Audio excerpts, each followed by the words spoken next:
Porque assim, Legal. a Berklee College of Music, ela concorre com o MIT. Que muita gente acha que é o Massachusetts. Por isso que eu falo, é o MIT de Los Angeles. Tem muita gente que fala assim, você estudou em Massachusetts? Não, é o Musician, e eu coloco entre parênteses em todos os... MIT, Musician Institute of Technology. Porque tem muita gente assim, pô, cara, mas como assim MT Música? Você foi desenvolver instrumento musical dentro do Massachusetts? Eu falei, nada disso. É uma escola importantíssima de música dos Estados Unidos, onde grandes músicos se formaram lá.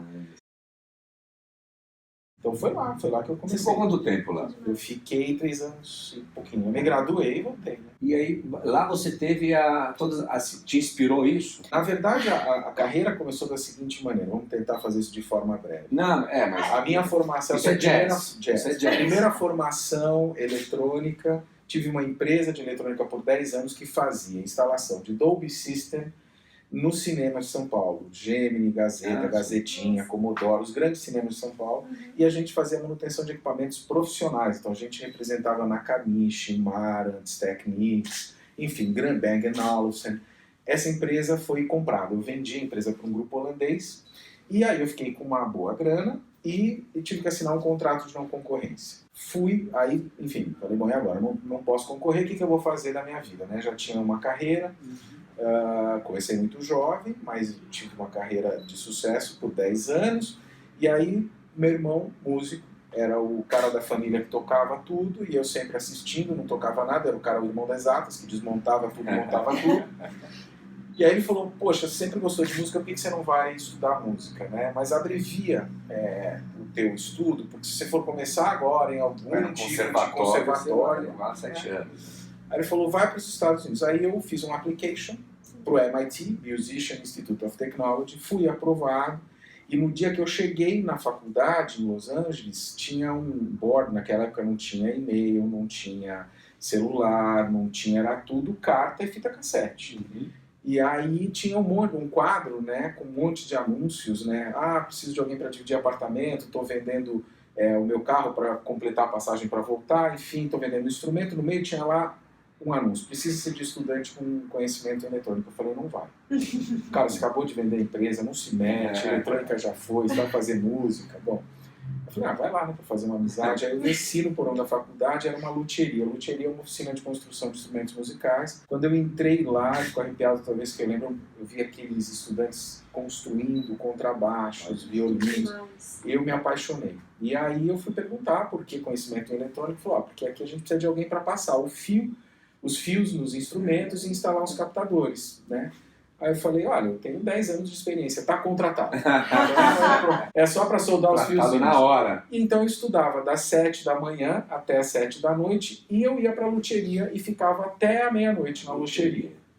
E aí, obviamente, que com essa visão físico-mecânico-espacial, essa coisa, né, essa visão de engenharia, eu comecei a dar algumas sugestões e essas sugestões acabaram se transformando em processos, e aí eu comecei a construir os instrumentos também junto com ele. Tinha um olhar de uma experiência e uma formação anterior, né, que contribuiu muito, e isso eu sempre defendo, né, quer dizer, poxa, você sai formado em alguma coisa, né, você se gradua em uma determinada área, mas ela te serve muitas vezes para você ir para uma outra área.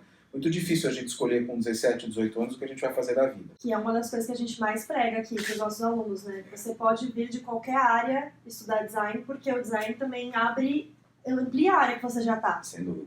E muitas vezes abre novas trilhas, e muitas vezes aquilo é alimento, base para você desenvolver a tua carreira, né, numa área paralela, até em outra área.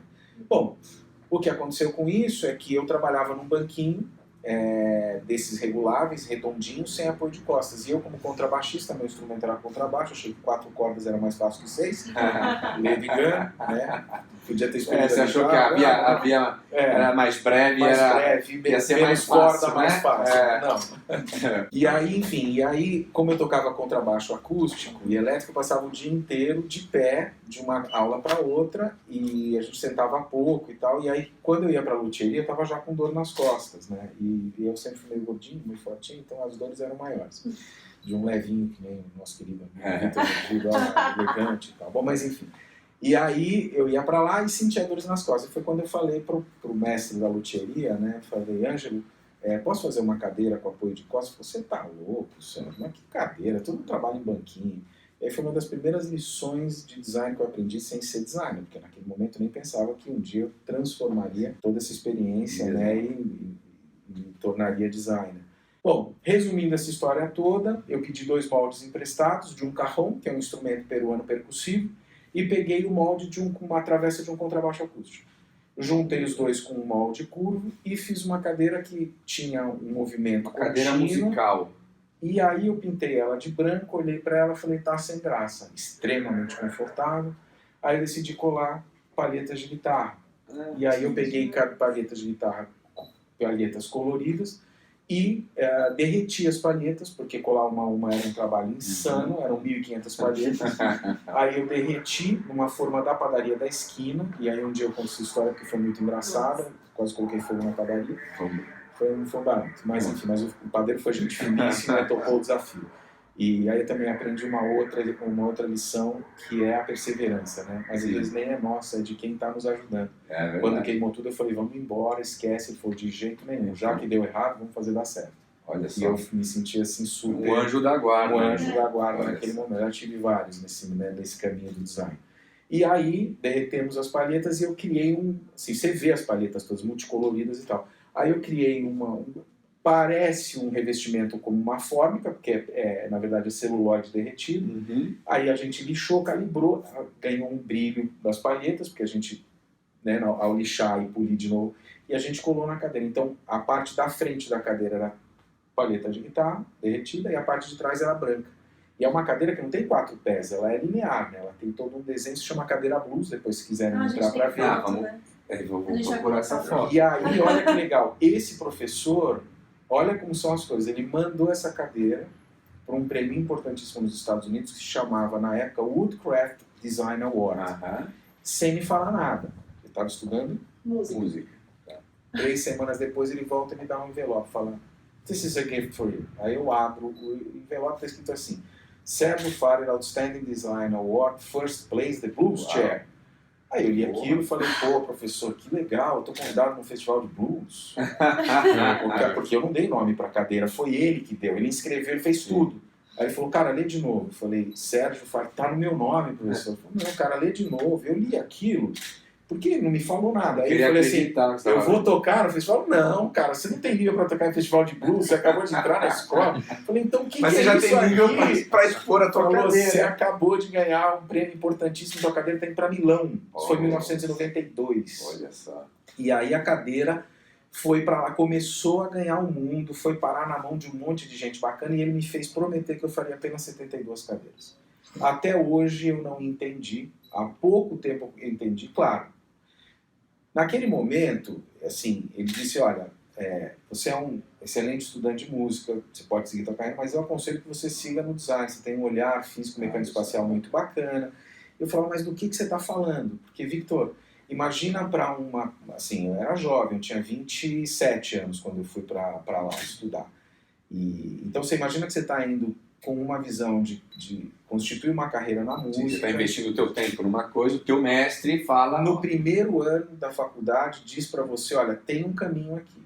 E aí, por que 72? Eu acabei descobrindo, porque eu vendi para alguns colecionadores essa cadeira, que na época apostaram, sem saber que eram colecionadores, apostaram que esse seria um dos jovens talentos que no futuro teria uma representatividade internacional.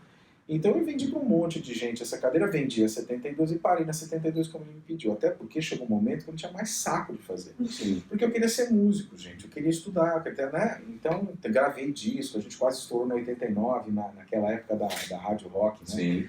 A gente teve uma banda chamada Madame, enfim, tinha toda uma influência de um jazz, de um underground, era uma série de referências, super legal. Então a gente fala pra Luca, cara, 89, para resgatar essas músicas. Vou falar pra Luca e pro Danilo. Somos parceiros da Luca. Então ó, tem uma... lá na quinta-feira que vem. Quinta-feira? Então, quinta-feira já solta, a procura aí, o hit do Sérgio pra soltar lá com a Luca. É isso aí. E aí, enfim, a gente teve um momento super bonito na música e tal, mas quando eu voltei pro Brasil, eu voltei já como designer, sem saber. Quando eu cheguei aqui, eu tive amigos queridos, o Christian Uma, a Baba Vaccaro. Quando eu cheguei, criei o Las de Delicious.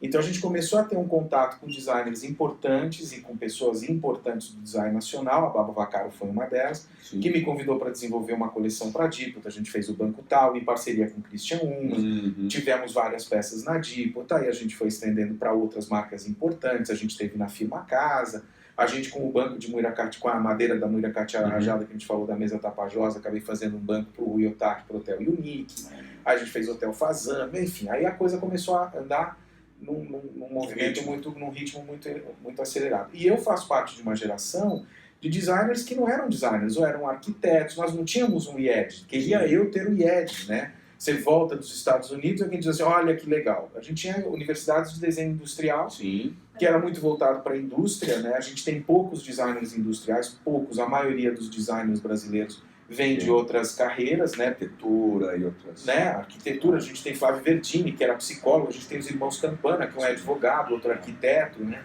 Na sua grande maioria arquitetos, né? Então hoje não, hoje a gente tem, por sorte, o IED. O IED nasce lá na Itália para começar a resolver essa questão 50 anos atrás, né? De trazer uma escola de design, né? E o Brasil ele chegou, acho que foi a partir dos anos 2000 que começou a aumentar essa demanda, né? E essa especificidade das universidades indo para a área do design é muito interessante, porque você tem como, né, estudar, praticar. A gente vem de uma época basicamente de autodidatas, né? Que é muito a minha história, né? Que acabou, eu venho de uma formação primeira de eletrônica, uma segunda de música e acabo entrando como designer usando todas essas questões das outras formações. Agora, isso que você falou, Sérgio, acho que é importante, porque existe um equívoco entre a profissão, a técnica e o ser designer. Então, a gente sempre diz aqui que é muito importante a questão da curiosidade, do olhar etnográfico, de você complementar o teu aprendizado indo beber de outras disciplinas, né? E esse é o fomento que a gente tem aqui de trazer, né? Artesanato, arte, arquitetura para cá, mas também vai lá para fora buscar. E às vezes eu sinto um pouco de timidez nos nossos alunos de que eu já estou estudando design aqui, então eu vou me formar em design, eu vou ser um designer, mas o que você traz de repertório com a tua história e depois do teu aprendizado técnico do fazer, né? Mas esse aprendizado, como é que a gente ensina isso? Qual que é a tua dica pra gente aqui? Como é que a gente ensina a curiosidade? Victor, eu acho pode ser ensinada a curiosidade, né? Eu acho que você falou uma coisa muito bacana, essa questão da curiosidade, do interesse, né?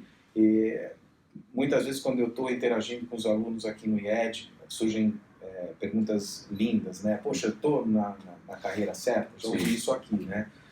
E aí eu sempre devolvo a pergunta, você tem interesse, é apaixonado, né? Você vibra, né? Quando você está fazendo alguma das aulas, ou quando você tem algum professor que te inspira, ou algum convidado que te inspira, como é que é isso para você? Né? Então, eu acho que essa questão da curiosidade, ela vem muito do interesse, da paixão. Né? Então, desbravar novas técnicas, desbravar novos caminhos, eu acho que é a nossa responsabilidade. Né? E eu acho que tem essa coisa da paixão. Eu não acredito que as pessoas devam entrar nas carreiras porque é a carreira do momento. Se ela é do momento, ela não é do futuro. Né? A gente tem que antever, né? Pô, não, essa carreira é boa, né? Porque ela no momento está... Então, no momento, e daqui a 4 anos, será que ela vai ser? Você tem que ter a verdadeira paixão, né? Ou seja, você tem que se identificar, dom, né? E aí descobrir o dom. E eu acredito muito mais na vocação do que no talento. Né? Isso é uma coisa que eu defendo também. Então, pô, esse cara tem talento. Muitas vezes o talento cria um repertório que acaba agindo contra. Né? Porque o cara tem talento, aquele cara engraçado da roda, que tem sempre as piadas e que todo mundo ri. Joga esse cara no teatro. Pede para ele fazer um drama. Não vai saber. Não vai saber. Não vai saber entrar em cena, estar em cena e sair de cena. Então, por isso que é muito importante a gente criar o repertório da vida. Né? Então, esse repertório é o repertório do interesse, da curiosidade, estar atento, entender que a gente tem um tempo e espaço, né? Claro. É isso. É a metodologia que você aprende também com muita disciplina, tentando. Acho que isso é um negócio bonito. E não ter medo de errar. Então. Essa história que você falou lá do padeiro fazendo a cadeira, né? E não te deixando desistir. Não te deixando desistir. nessa falha que houve, acho que é significativo. Eu acho que é uma das grandes lições. Tem várias aí no meio dessa história, mas essa é uma das muito interessantes e bonitas. E hoje você é um dos designers super premiados, super reconhecidos no Brasil, que está não só no Brasil, quanto também em Nova York, né? Você tem, tipo, você vive aí. Orlando, né? Na verdade, a gente está também em Nova York, né? Mas hoje o que a gente tem, na verdade, com o apoio da Apex e da Sindimóveis, assim, o que eu acho muito bacana desse projeto que a gente participa, e a gente participa não só a gente está junto com outros 3 estúdios importantes, né? A gente fez o ICFF, que é um Fórum Internacional de Design importante, também com apoio da Apex e da Sindimóveis, e a partir desse coletivo, que eram 13 estúdios, e 4 acabaram aderindo a essa segunda fase do projeto, esses 3 estúdios foram patrocinados pela Apex e pela Sindimóveis para essa exposição importantíssima que é o ICFF. Então, a partir dessa experiência e dessa consultoria de 6 anos que acontece até hoje, a gente decidiu nesse coletivo de que seria importante a gente ter um showroom permanente para fazer negócios nos Estados Unidos.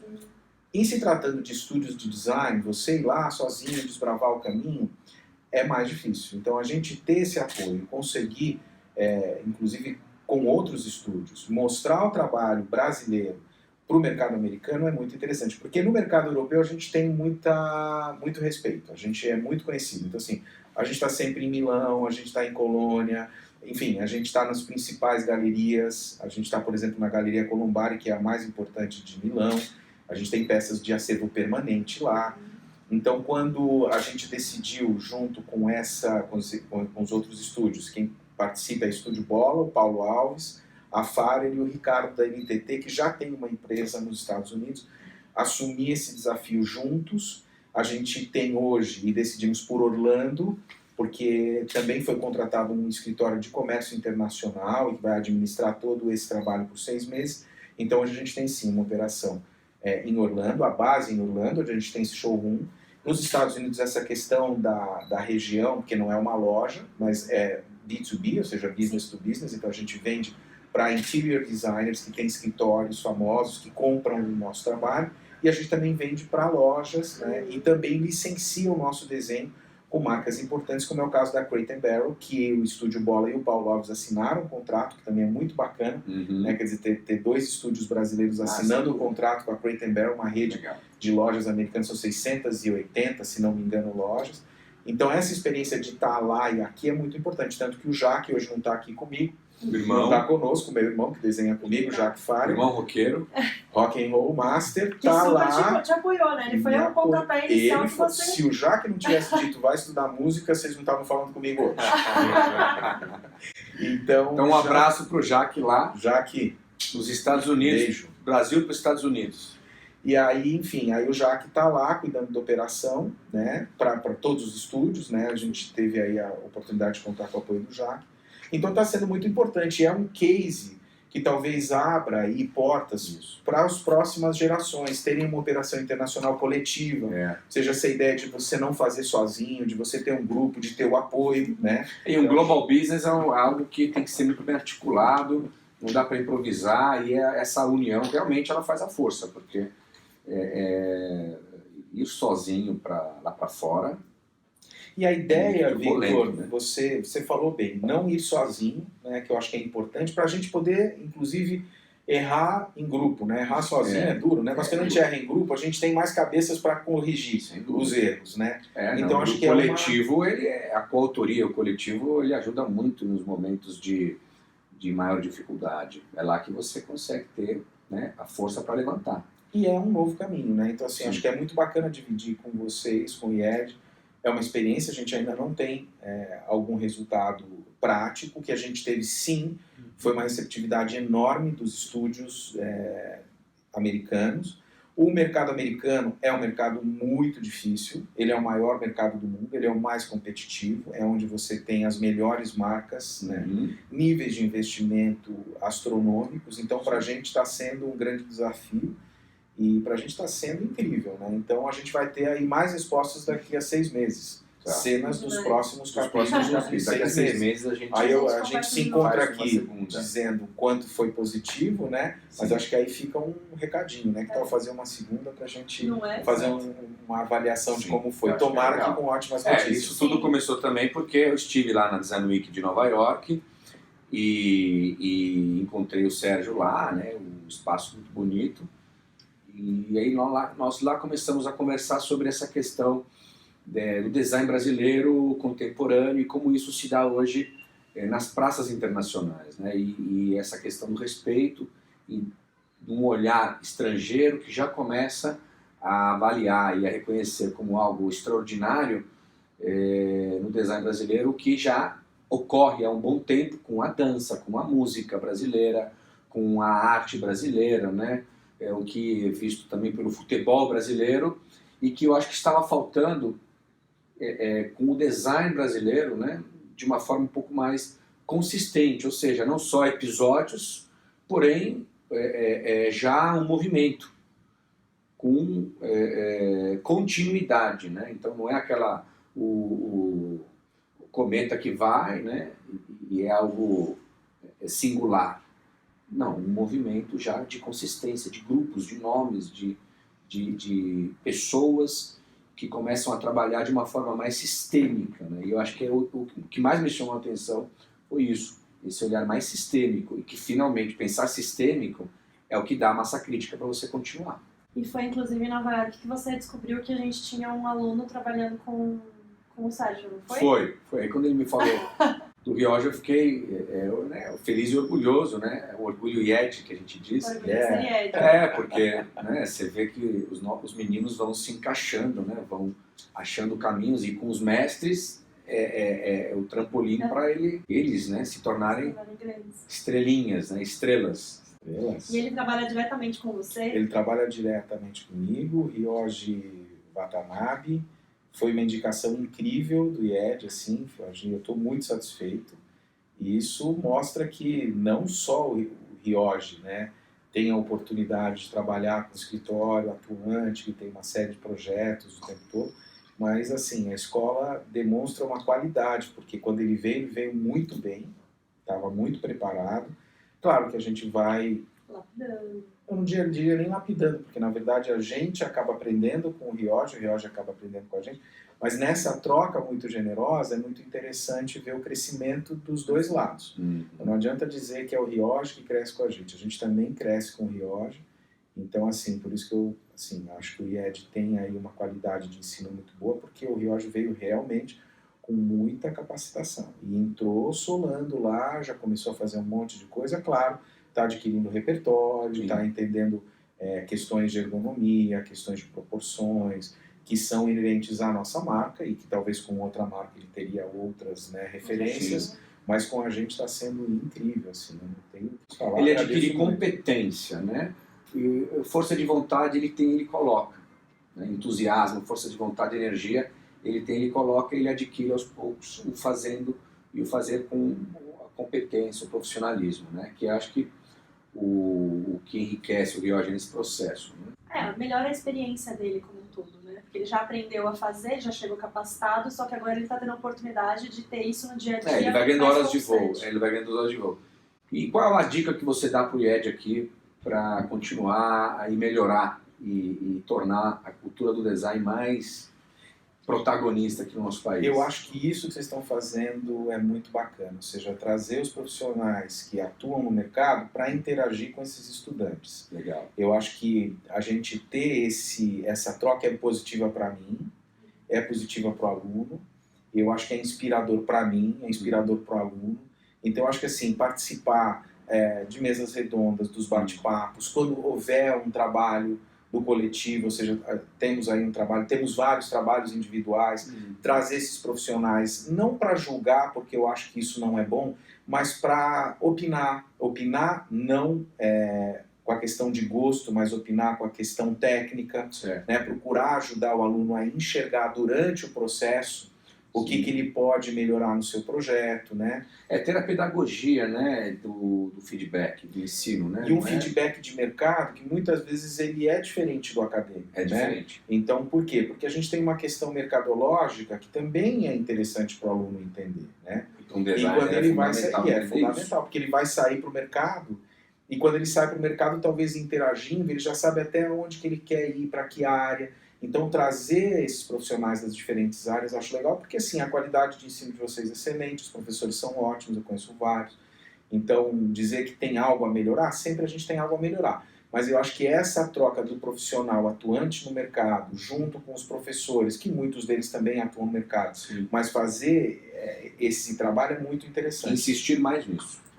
A gente vê isso muito, assim, citando de uma maneira muito breve.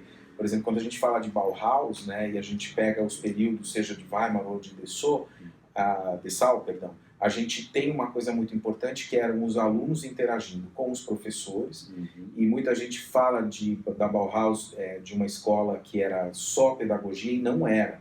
Então, muito pelo contrário, eu acho que tem uma questão pedagógica, sim, que é fundamental, mas tem a questão dessa troca entre alunos e professores, né, o que era maravilhoso naquele momento, porque os alunos moravam dentro, né, da Bauhaus. Sim. Isso é muito interessante, porque você tomava café da manhã, almoçava, jantava, e não é que você passava o dia inteiro só estudando, você estava em diferentes áreas. Era o ócio criativo do Domênico De Masi, né? Você trabalha, você estuda e você está se gostando, apaixonado, divertido com isso. E eu acho que isso é uma coisa que a gente pode talvez promover mais dentro da escola, né? Quer dizer, essas coisas talvez extracurriculares, que vocês já fazem muito bem. Olha, o extracurricular são as atividades complementares, os laboratórios, as atividades complementares que se tornam mais valiosas ainda para o aluno. Sim. E trazer esses profissionais muitas vezes com um projeto para os alunos, né? Ou seja, ok, vamos fazer um produto, né? Vamos definir, enfim, ideias não vão faltar, mas eu assim,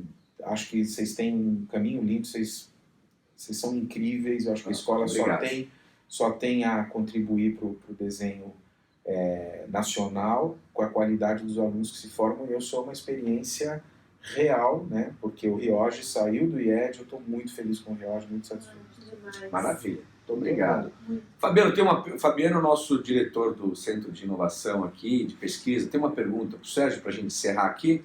Não, eu acho que é legal essa conexão que você fez logo no início entre música e design, porque esse é um tema, Bauhaus tinha uma banda de jazz, enfim, as pessoas experimentavam música o tempo todo, e a música é fundamental para você aprimorar a sua visão em relação à harmonia das coisas, né? Em relação ao peso, em relação aos valores e tal. E achei bem interessante teu início como designer justamente numa escola de música, né? E, na verdade, não é uma pergunta, mas uma provocação, quer dizer, daríamos para fazer tipo um workshop de design, música, assim, do ponto de vista do objeto, propor algo para os alunos, propor isso como um laboratório de experimentação, experimental, acho que seria muito bacana. Sem dúvida, acho muito bacana. Eu acho assim, na verdade, até vou te citar um exemplo que é muito bonito. Eu gosto de desenhar ouvindo música, né? Tem gente que deve gostar de desenhar no silêncio. Eu gosto de ouvir música. E, por exemplo, a gente tem várias peças que foram criadas e receberam nomes de compositores, cantores. Por exemplo, a gente tem um exemplo do Fito Paz, essa história é muito bonita. Eu estava ouvindo um disco chamado Naturaleza Sangre. Eu tive a oportunidade de passar várias das minhas férias em Buenos Aires, porque meus avós imigraram da Alemanha e da Polônia para lá, para Buenos Aires, após a Segunda Guerra, né? Quer dizer, no período da Segunda Guerra, fugindo da Segunda Guerra, e eles moravam lá. Então, eu nasci no Brasil, então eu sou a primeira geração da nossa família de brasileiros, eu e o Jaque, e a gente ia nas férias para Buenos Aires. E a gente teve muito contato com o rock argentino, então passou a fazer parte da nossa vida, né, ouvir rock argentino. E um dos grandes nomes do rock and roll argentino, e que hoje nem só mais é rock, mas chega a ser um pop jazz, é o Fito Paz. Que vem de toda uma escola do rock argentino, Charly Garcia, enfim, de bandas importantes como Sui Generis. E aí eu estava ouvindo esse disco que ele tinha acabado de lançar, Naturaleza Sangre, e aí eu acabei desenhando, junto com o Jaque, uma poltrona chamada Fito, justamente dando o nome. A poltrona ficou muito bacana, e aí a gente decidiu colocar o nome de Fito. E aí, indo para Buenos Aires, comendo num restaurante que não é muito turístico, é muito mais da cultura argentina, onde eu ia comer com meu avô. E aí foi que o meu filho, estava eu, minha esposa, meu filho e minha filha, e o Fito estava comendo nesse restaurante. Olha só. E aí o meu filho tinha 6 anos, ficou arrepiado de lembrar. Ele falou, pai, olha quem tá lá, o Fito, vai lá contar que você desenhou a poltrona para ele. Eu falei, não, filho, isso é mico. E eu me lembro que na época o meu filho dizia que tudo era mico. Com 6 anos eu não podia chegar de mão dada com ele na escola e falar, não, pai, isso é mico. Isso é mico. Eu falei, não, filho, isso é mico. Como que eu vou chegar lá e falar para ele?